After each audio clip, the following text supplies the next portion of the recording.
এই যুবক, তুমি ভালোবাসা, প্রেম ভালোবাসার নামে তুমি অমুক নারীর সাথে জেনায় লিপ্ত হও। মুরব্বী, ওই হাদিসটা আবার ইবাদত করি। 3 শ্রেণীর মানুষের সাথে আল্লাহ বিচার মাঠে কথা বলবে না।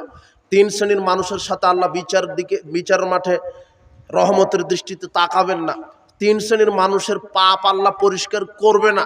তাদের জন্য আযাবুন আলিম, শুধু শাস্তি নয়, কঠিন পীড়াদায়ক শাস্তি।